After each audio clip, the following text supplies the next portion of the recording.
au kutsuda siia järgmised esinejad. Üliõpiline Jüri ja kirjanik Märt.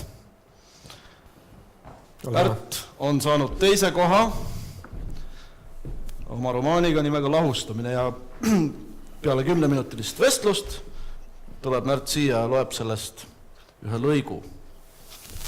Märt oskab inimesi küsimustega tappa ja vägistada. Vaatame, kuidas Jüril õnnestub. Märt, ma alustan nüüd oma ajakirjanduslikku eksperimenti ja sina oled minu heaks partneriks selles loos. Edu sulle. Teeme vähekesi. Märdi raamatu pealkiri on Lahustamine. Ma olen nimetanud seda teoseks ja kui ma nimetan seda teoseks, siis ma käsitlen seda nimetust kui komplimenti sulle. Vist on niimoodi, et sõnum ja sõna, need on kaks põhitööriista kirjanikul ja loomulikult ka sul. Ja mulle tundub, kuigi ma olen ise kirjandusest ju tegijana suhteliselt kaugel kogu aeg olnud, et selle sõna tegemine on vist natukene lihtsam kui sõnumi tegemine. Ehk sõnumit saab edasi anda ju sõna kaudu, aga veel paremini saab sõnumit edasi anda siis, kui sa peidata natukene kuskile sinna sõnade vahel ja sõnade taha ära, pakkudes sellega siis lugejale nii otsimisrõõmu kui ka aeg-ajalt leidmisrõõmu. Sa oled oma raamatu kirjutanud nüüd sündmustikuna, mis kulgel läbi 4 põlvkonna. Pealkirjaks on Lahustumine, ilmselt veidikene professionaalsest sellisest kretinismist tingituna. Ma vaatasin hoolega, et mitu korda sõna lahustumine sinu raamatus siis kirjas on ja tuleb välja, et ainult üks kord. Ja siit tuleb ka nüüd minu küsimus sulle sissejuhatavalt, et miks selline pealkiri Lahustumine ja millist sõnumit sa siis nüüd selle lahustumise pealkirja kaudu lugejale tegelikult anda tahad, kasutades sõnana teda ainult üks kord? Ja ideaalis oleks see pealkiri või see sõna esinenud ainult pealkirjas, et kõik ülejäänu oleks kujunenud selle loo põhjal. Aga kui natukene detailidesse minna, siis eelkõige pean ma selle all silmas identiteedi lahustumist. Et kui ma nüüd lähen loo sisse natukene, siis ma esitan mõned hüpoteetilised küsimused. Et oletame, et sa oled Eesti noormees, kelle bioloogiline isa on venelane, aga kelle päris isa on eestlane. Ja oletame, et su eelnevad põlvkonnad on samuti olnud sellise konfliktse identiteediga. Kui sa veel elad sellises maanukas, mis on ühest küljest justkui Eesti oma, ühest küljest justkui Vene oma. Ja sa oled parasjagu sellises eas, kus sa oled kõige mõjutatavam ja kus sa otsid sellist oma kohta maailmas, sa otsid, kuhu sa ennast tahad lahterdada. Ja kui sinu ümber on selline ümbruskond, selline kontekst, selline piiripealne, piirisisene isegi, siis tekib mõte, et kes sa nagu oled, et kes on su sõbrad, kes on su vaenlased, mis on see info, mida sa usaldad.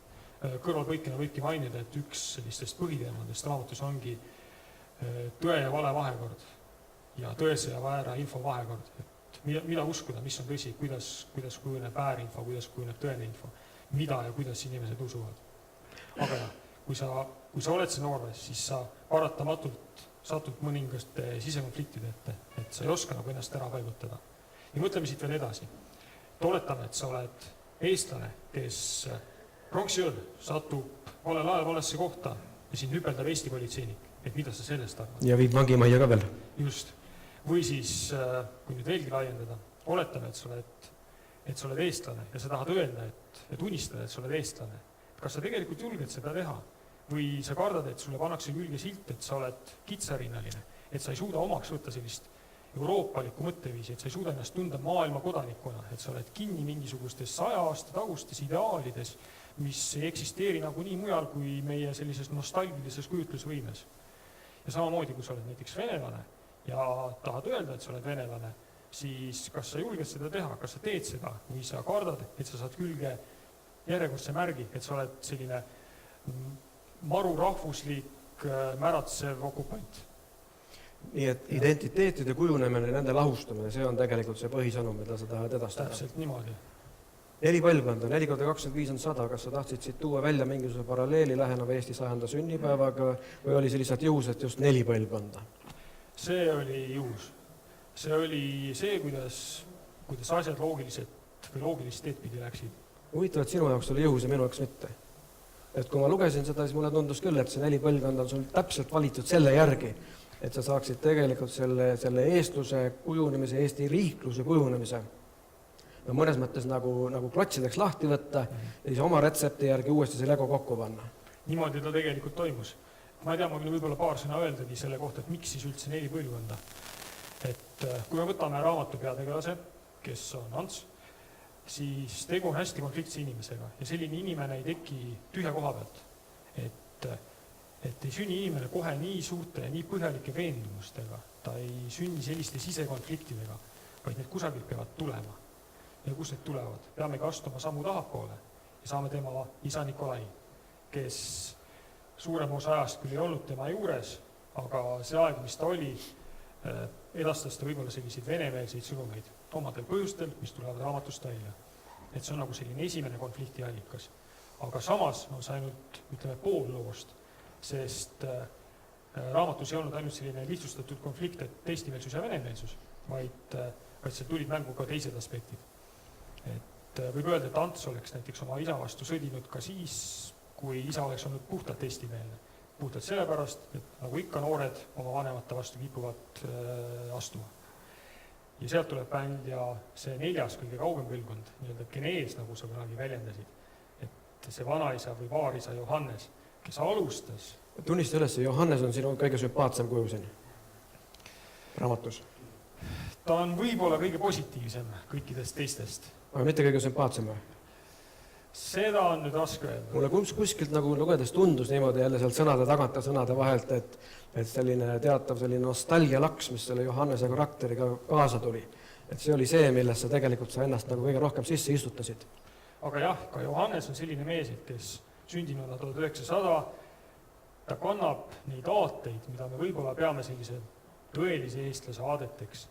Loomulikult ka temal tuli läbi elada pettumusi ja need kandusid läbi järgnevate põlvkondade, kuni siis raamatu kõige noorema tegelase Danielini. Eksklaav on selline märksõna sinu raamatus, mis on siis tükike Venemaad Eestimaal. Kui me sinuga natukene eelnevalt juttu ajasime, siis sa humoorikalt märkisid, et mõned lugejad on isegi sinu käest küsinud, et kus ma kaardi pealt selle eksklaavi, mille nimeks on vaid Heinküla, üles leiad. Nüüd selle ekslaavil minu kui lugeja silmis on kahetine tähendus. Ühelt poolt on tal kahtlemata selline sisuline paradigma ja teiselt poolt kindlasti olemas ka geograafiline dimensioon. Ma küll kaardi pealt otsima ei hakanud, sellepärast mul oli võimalus sinuga kohtuda ja sinu käest küsida, et kus ta on. Siis selgus, et teda pole. Aga ta on sinu raamatus väga kesksel kohal ja see raamat ju tegelikult lõpeb sellega, et eksklaavis kehtestatakse selline ehtne Eesti võim. Ja nüüd ma küsin, et kas see võim ikka seal oli ehtne. Kui ma selle läbi lugesin, raamatu kokku panin ja mõtlesin, siis mul jäi ikkagi vägisi selline tunne, et selleks, et see Eesti võim seal eksklaavis kujuneks ehtsaks, läheks ikka väga palju aega või äkki lahustub ta seal ära? Jah ja ei. Et kui me mõtleme raamatule, siis jah, tegu on eksklaaviga, mis ulatub või sopistub natukene üle Vene piiri, kus juriidiliselt kehtib küll Vene võim, aga inimesed seal on Eesti venelased, vene eestlased. Nad tunnetavad ennast siiski rohkem eestlastena. Seda ka peategelane mõnikord mõtiskleb, et aeg-ajalt ta seal elades, ta tunnetab ennast venelasena, aeg-ajalt tunnetab eestlasena. Kuni selleni välja, et politseiautod on Vene numbrimärgiga, kuid mehitatud eestlaste poolt kehtivad mõlemad rahaühikud. Seal vahepeal ikka kõik oli täitsa sassis minu mõelest, eks ole, enam, ka lugedes enam aru ei saa, mis riik see ekslaam nüüd tegelikult on. Ja see oligi eesmärk. Et jah, kui ma seda kirjutasin, siis ma tundsin, et ma pean selle sündmustiku paigutama kuhugi piirialale. Ja mitte lihtsalt piirialale, vaid sellisele alale, kus ütleme, et inimeste loomupärased konfliktid väljenduksid kõige teravamalt. Et kui tegevus oleks toimunud näiteks kusagil Ida-Virumaal, Narvas, võib-olla oleks saanud samasuguse efekti, aga tõenäoliselt mitte. Et ma tahtsin inimestes välja tuua mõnes mõttes ka nende pahupoole ja sellised nagu kõige sügavamad tahtmised või himud. Et kes meist ei oleks vahel mõelnud, et tahaks mingit laadi kättemaksu või tahaks mingit laadi õiglust, võib-olla see on parem sõna. No identiteetide ehitamist, olgu siis individuaalselt, riiklikult, rahvuslikult, mis iganes tasemelt vaadatuna, on selles raamatus hästi palju, täpselt sama palju on selles raamatus ka identiteetide lagunemist, kui soovid ka siis lammutamist. Selles raamatus on päris palju ka selliseid kirjeldusi, üsna julmasid kirjeldusi, sealhulgas ka piinamistest ja muudest sellistest vägagi õõvastavatest asjadest. Ja ometi, kui ma raamatu lugemise jälle lõpetasin, siis minu jaoks selline kõige raskem identiteedi lagunemine oli tegelikult Signe ema armastuse kriis või identiteedi kokkukukkumine. Ehk siis, kui ta iga aastaga, mille võrra tema poeg vanemaks sai ja mille võrra siis tema poja näos ja käitumismaneerides, isegi kehaehitus, siis tema poolt vihatud isa, kes oli selline paras jõhkrutuse tüüp. Ja siis äkki see ema armastus tänu sellele kukkus tegelikult kokku. Ja mulle tundub niimoodi, et sa küll sellest otseselt jälle sõnana ei kirjuta, aga sõnumitena kirjutad, et ega tõenäoliselt Danieli, keda aeg-ajalt kutsuti ka Daniiliks, tema lõplik selline tragöödia või traagiline saatus oli väga suurel määral seotud ka Signe ema armastuse hääbumisega. Et see oli niivõrd tugev sõnum, et mul tekkis vägisi küsimus niimoodi, et kas see oli algul sul planeeritud selle raamatu peateljaks või pealiiniks või oli see kõrvaltelg, mis tegelikult lõpuks võib-olla kõige tugevamalt mõjus vähemasti mulle kui lugejale. See oli kindlasti mõeldud kõrvalteljena, aga selles oli pandud kindlasti sellist, võib-olla meile sellise turvalise maailma lõhkumist, kui ma niimoodi väljendaksin. Et mõnes mõttes on see natukene klišee, et ema armastusse võidab kõik, et mitte miski ei suuda seda murda. Ja ma otsisin seda kohta, et mis tingimustel see tegelikult võib juhtuda. Millised sündmused peavad toimuma, kuidas peavad inimesed käituma, mis ajenditel nad peavad käituma, et see tegelikult juhtuks. Et loomulikult... Aga mis sa arvad, mis see põhipõhjus siin oli? Miks ta juhtus? Sina ju pead seda teadma ometi. Seal olid vastakad põhjused. Et ühes mõttes oli kindlasti tegu kättemaksuga. Et tegu oli seal Danieli, Signe ja Antsu liiniga. Signe nägi seda kättemaksuna Antsu kaugenemise vastu, et mis on järjekordne liin paljudes selles raamatus. Et just see, et kuidas toimub kahe mõnes mõttes hästi lähedase inimese kaugenemine. Aga loomulikult see liin on kantud ka konfliktist, et ühest küljest Signe tõukab oma poja ära, aega mööda, ta tajub seda ise, aga samas ta on võimetu ka selle vastu midagi tegema. Et ta on oma eelmisest abikaasast, võib öelda, et nii ära hirmutatud, võib-olla lausa paanikas, et ta ei suuda sellest tema mahti lasta. Ja iga korraga, mis ta näeb, et tema poeg võtab rohkem, et selle venemeelse eelmise isa iseloomujooned, seda rohkem ta hakkab ka oma poega kartma. Ja niimoodi see lõhe tekibki. Ja seda oli selgelt tunda küll, et lugedes peab ütlema. Ja paradoks on siin muidugi see, et mõnes mõttes Signe teeb seda kättemaksuna Antsuna, aga samas see armastus Antsu vastu ei ole tal kuhugi kadunud. Ja ta ka mitu korda rõhutab seda, et ta tegelikult... Tema ju sundis teevad Antsu sinna eksklaavi tulema, sinna Heingülasse, eks ole. Just. Ja ta teeb mingi kõrguluse ka, et nende armastus on tegelikult nagu selline jääkirme, et öösel see tekib, hommikul see mõraneb ja kaob. See oli väga kujundlik. Sa ütlesid, et selles raamatus, kus on tegelikult päris palju ka selliseid utreeritud kirjeldusi, et seal on olemas ka oma satiir. Ma otsisin seda satiiri ja mul oli raskuse selle leidmisega. Sa ütlesid, et see satiir võib olla ka kuidagi just sellisena tõlgendatav, et mõnes mõttes utreeringu kaudu saavutada natukene šokeeriv tulemus, eks ole, ja siis on päris raske hinnata, et kas see, mida sa nüüd ütlesid, oli päris tõsi või tegelikult sa panid sinna mingisuguse järgmise metatasandi sõnumi sisse. Et mõtesta seda ka natukene lahti. Ja siis me jõuame viimase küsimuse juurde. Jah, see on küsimus tegelikult, mis ka mind ennast on natukene huvitanud, et ma olen pärast kirjutamist ka raamatut vaadanud selle pilguga ja kui mulle, raamatu kirjutamise ajal ja võib-olla vahetult pärast kirjutamist tundus, et ma panen inimestele näo ette kõverpeegli, siis ma olen jõudnud veendumusele, et tegelikult see ei ole mitte kõverpeegel, vaid lihtsalt peegel. Ja mis ütlebki, et tegelikult me sellised olemegi. Vaadake, head kuulajad, see vastus kinnitab seda, mis ma sissejuhatavalt ütlesin, et tegemist on teosega.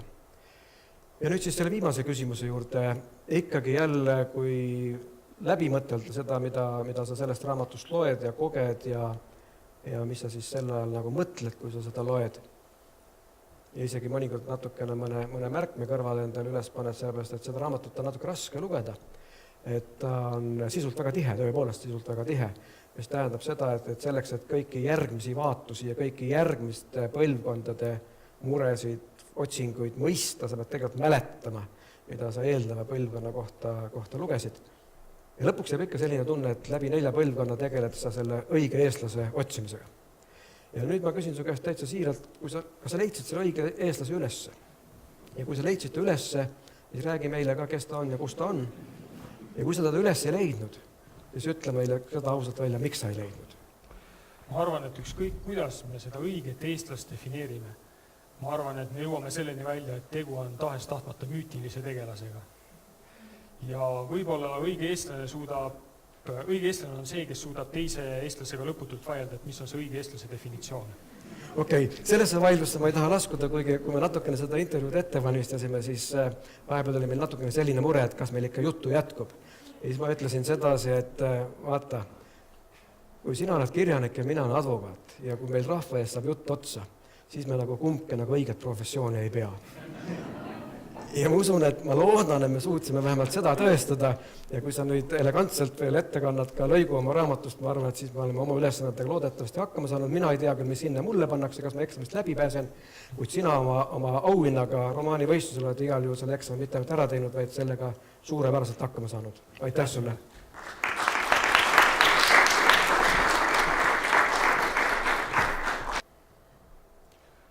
Ants võttis toimuvat mõrus toitsismiga. Kui ta on kord juba siia maanukale sattunud, tuleb ise teha nii, et elu oleks elamisväärne. Tal on sinna oma kultuur, ta saab aru naljadest, ta mõistab, miks üht poliitikut vihatakse, aga teist vihatakse veel rohkem. Ta järritu, kui teda eestlasena tögatakse, kuni tögajaks on teine eestlane. Temas oli isegi mingi usk Eestisse. Naiivne, võib-olla jah, aga usk ja teatav austus sellegi poolest. Ilma, et see muutnuks teda karikatuuriks, murumütsiga turskeks maameheks, kes rukkilil hammaste vahel ümiseb Koidula või Alenderi sõnadele kirjutatud laule ja kasvatab hoovikorras suitsupääsukesi. Ja kelle lisamaalisus murab mööda särri alla nagu kontrollimatu kõhulahtisus. 20. sajandi eestlasele on iseloomulik olla paikne, leidis Ants lõpuks. Võib-olla oli see mingi rahvuslik võnge, mille oli tätnud loomavagunite hais ja Vorkuta-rongi ratat-tatat, tolleaegne saatanlik hümn. Aga samavõrd ka Vene armees 1000 versta taha saatmised ja oma maata orjakõli, see eneserooskamine, mida lapsed õppisid kõige vastuvõtlikumas eas. Nii sai eesmärgiks leida see oma koht, mis ühel paiknes metsade vahel ja teisel suurte rannakivide ja adruhaisu lähedal ning kasvada sinna kinni. Tung püsida pidi kõrvu elama tungiga lahkuda, et otsida oma marjamaad väljaspoolt Maarjamaad, sest nagu kõigest muust oleks vähe, on eestlane õppinud teda ka vihkama. Ja mitte üksnes seepärast, et rannaäärses majas ulub sarikate all aastaringselt kõle tuul ja mets on täis sääski ja öösiti hulguvad loomad ümber maja. Pettunud suud kõverdades laiutab ta käsi ja nendib, et midagi sellist ei oleks osanud ta küll oodata. Kui inimest lahutab oma minevikust 2 põlvkonda keskbetooni, kuivanud muru ja heitgaasivines tänavaid, siis on selge, miks ta kannab oma ootused üle ka uuele elukeskkonnale. Taust vahetub tema jaoks nagu dekoratsioonid. Osa temast ei lahku ka järvekaldel oma linnakorterist. Nõnda, mõtles Ants, on eestlases loomupärane konflikt liikumise ja paigalseisu vahel. See muudab ta melanhoolseks, endasse tõmbuvaks ja kergesti erituvaks. Ta on oma käitumisest tardunud, aga plahvatusohtlik, ise teadmatagi miks.